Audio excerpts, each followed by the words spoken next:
Why did Amy show up at Timothy's school half an hour before dismissal time on March 11th, 2011? What could have happened on that day? Everyone's life was about to be turned upside down. On that seemingly ordinary day, Amy arrived at the school claiming a family emergency and took Timothy out of school without even informing Jim. But why was she so desperate as to remove her son from school in such an abrupt manner? What followed this shocking action not only bewildered Jim, but also set off a series of unbelievable events. A frantic search was initiated, disturbing videos surfaced, and the true face of Amy began to emerge. She not only acted as if she was on vacation with Timothy, but also engaged in actions that left everyone perplexed. While she pampered the boy with sweets and toys, what was really happening beneath the surface? Everything changed when a security camera caught her without the boy, something that hadn't happened before. The journey of mystery was only beginning. Join us as we delve into the intriguing story of Timothy Pitson's disappearance and the events that unfolded from that fateful day. Welcome to the Criminal Chronicles channel. If you're fascinated by inexplicable mysteries and intriguing challenges, this is the right place for you. Welcome to another video full of sinister enigmas and stories that will grip your attention from start to finish. If you love unraveling intriguing cases and diving into mysterious narratives, don't waste any time and join us right now. Subscribe to the channel and turn on notifications so you won't miss any detail of the mysteries we're going to explore together from now on. And of course, if you can hit that like button right at the beginning of the video, know that it makes all the difference so that I can keep bringing engaging content to you all. Let's dive headfirst into another intriguing journey. Here we go. Timothy Pitson's mother, named Amy Fry Pitson, carries a history of psychological complications and 3 marriages that ended in divorce. She reached a critical point in her second marriage when she attempted to take her own life by parking her car on train tracks, backing out at the last moment. However, Amy found some relief in her life when she met Jim Pitson, whom she married for the 4th time and had her beloved son, Timothy. The child brought joy and happiness to the couple. Initially, they seemed to have a harmonious relationship, but over time, Amy's history of relationship troubles began to repeat itself. Arguments between her and Jim escalated, and it soon became clear that a new divorce was on the horizon. However, this scenario now had an additional complication: the couple's child. With the divorce looming, the issue of Timothy's custody became distressing. Given Amy's past experiences with divorces and her battle against depression, it was likely that custody would go to Jim, the father. At this moment, Amy faced a desperate dilemma. Although we cannot access her thoughts, she might have realized the difficult position she was in and the possibility of losing custody of her son. Moreover, an intense argument erupted when Jim discovered that Amy had taken a birthday cruise with a friend, leaving her family behind. Amidst this desperate backdrop, on the 11th of March 2011 at 9:30, Amy arrived at Timothy's school half an hour before the usual dismissal time.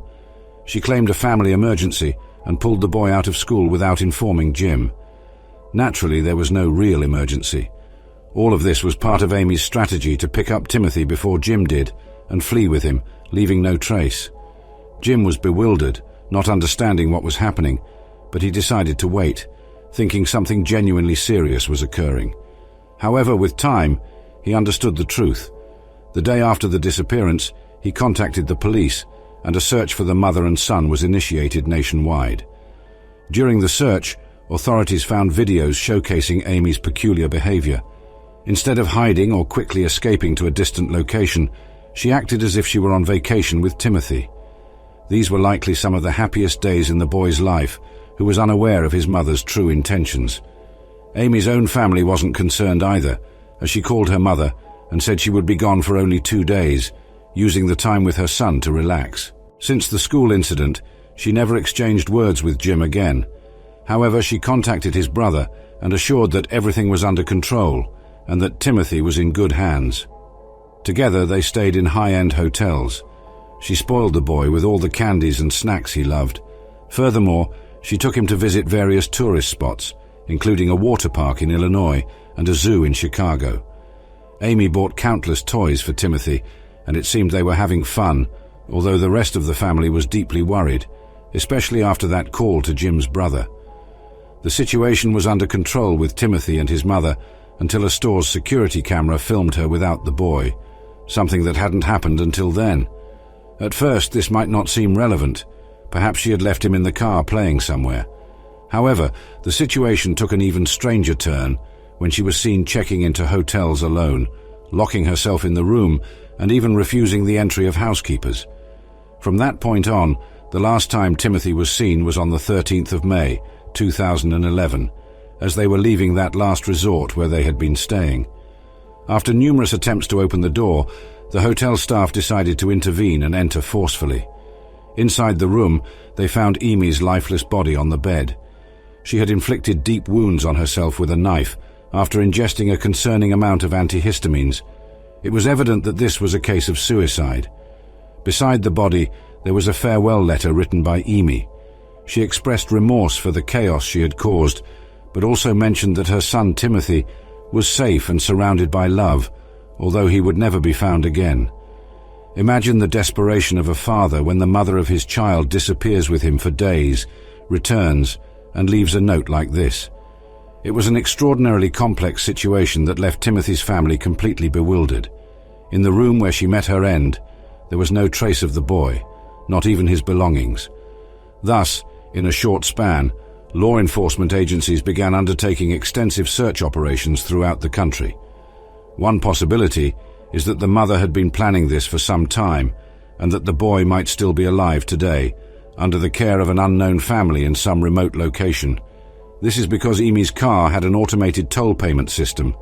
While investigating the history of this payment system and the last locations recorded by her cell phone, the police realized that Amy had taken the same route to the place where Timothy disappeared twice a few months earlier. It's as if she had visited the place to premeditate her escape with the boy. Another element that supports this hypothesis is the fact that, a few days before taking her own life, she used her credit card to buy toys and clothes for the boy, as if she were preparing for an extended journey. Several elements make this version of events plausible. From the available information, we know that she indeed loved the boy, as confirmed by statements from Timothy's grandmother, who shared that he had 2 M's in his name by his mother's choice to make him feel special. The mother always took care of him diligently. Furthermore, we know she was battling depression, which could make suicide due to sadness more likely than an attempt to flee potential punishment.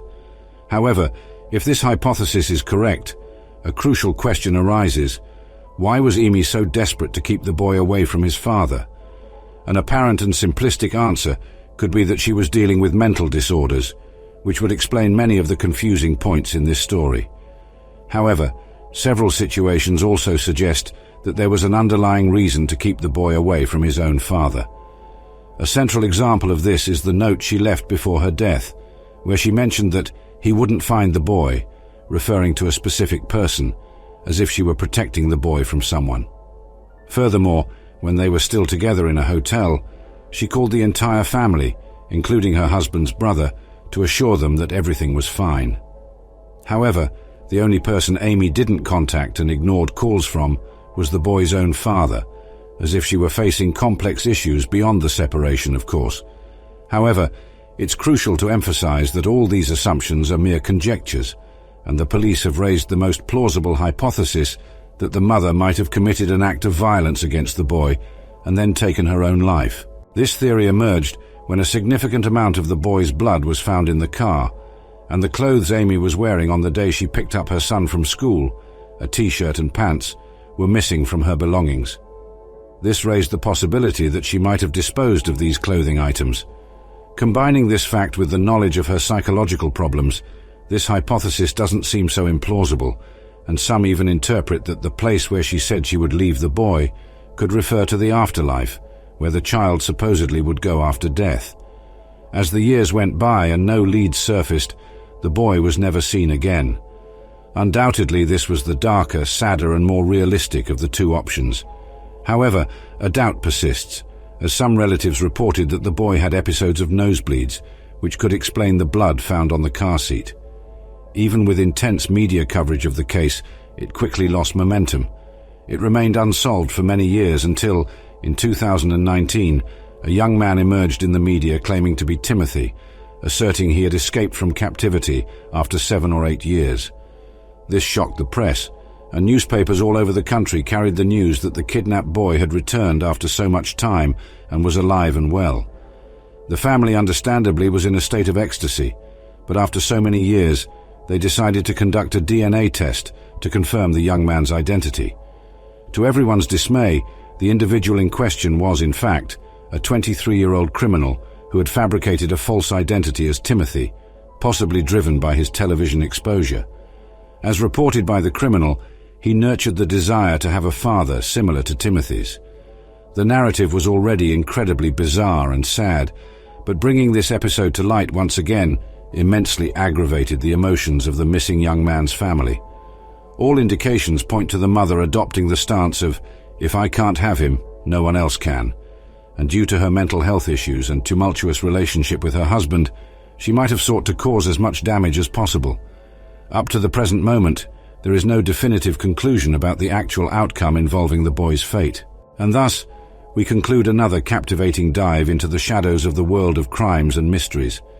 If you were intrigued by the twists, puzzles, and engaging narratives we explored here on the Criminal Chronicles channel, don't miss the opportunity to join us on this ongoing journey. Subscribe right now to the channel so you won't miss any electrifying episodes that are yet to come.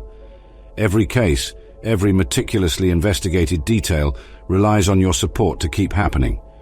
Drop a like, as that's what motivates us to keep bringing you quality content and thorough investigations. Comments are essential too. Share your theories, opinions, and ideas. Your participation makes this community even richer and brimming with energy to unravel the greatest criminal enigmas. Remember, producing videos as engaging as this is a challenge, but with your support, we can keep delving into stories that stir our investigative instincts. So don't waste any time.